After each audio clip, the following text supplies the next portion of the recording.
Հայկական բանակի դեմ արդեն 4 օր շարունակվող Ադրբեջանի պաշտպանության նախարարության տեղեկատվական 9-րդ գրոհից 7 ժամ անց Հայաստանի վարչապետի ֆեյսբուքյան էջում կարդում ենք, որ Փաշինյանը պատրաստ է ստորագրել Հայաստան-Ադրբեջան խաղաղության համաձայնագիրը։ Փոխանակ այս մարդիկ էլ հասկանան, թե իրականում ինչ տարածաշրջանայում հետ գործ ունենք, առավոտից երեկո այսպես փրփուրները բերանին խաղաղության քարոզ են անում։ Խաղաղություն իսկապես բոլորից ցանկացածն է, բայց ակնհայտ է, չէ՞, որ այս ամբողջ գործընթացը ավելի շատ պատերազմի մասին է, քան թե խաղաղության։ Ադրբեջանի պաշտպանական գերատեսչության հաղորդագրությունները, թե մեր զինված ուժերը իբր կրակում են իրենց դիրքերի ուղղությամբ, խորհրդարանի Հայաստան խմբակցության падգամավոր Աննա Գրիգորյանին հիշեցնում են 2022 թվականի ջերմուկի ու իշխանասարի վրա հարձակումից առաջ քարոզչական սադրանքները Հայաստանի դեմ։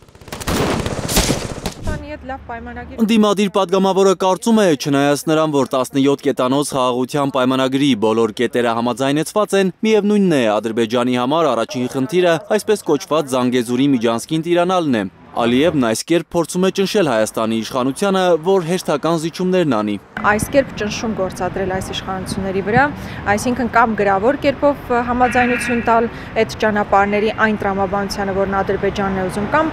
փորձելու արդեն ուժով վերցնել եւ միջազգային հանրությանն էլ ցույց տա, թե իբր Հայաստանն է, որ հարձակումները իրականացրել։ Ակնհայտ է, որ այս ապատեղեկատվական ֆոնի հիմնական պատճառը այդ ճանապարհի միջանցքի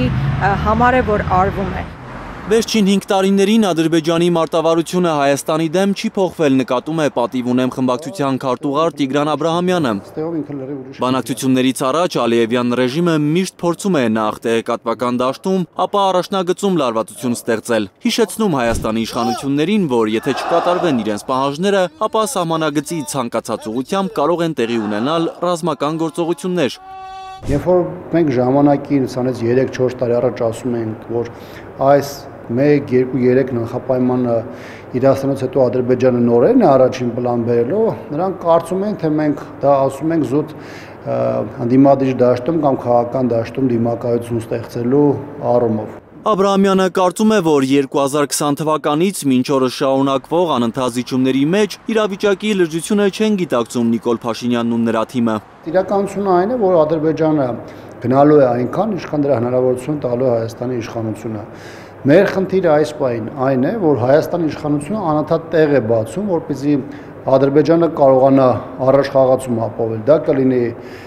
տարածքային առումով, դա կլինի դիրքային առումով, դա կլինի բանակցային առումով, այսինքն խնդիրը այն է, որ Հայաստանում իշխանությունը կամ չի ուզում, կամ չի գիտակցում այն իր քայլերի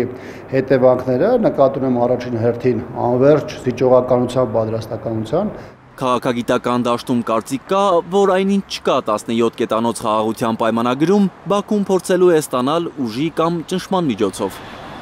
Էդգար Ղուշչյան, Արաքել Օհանյան և Նորայր Հակոբյան, Հայլուր։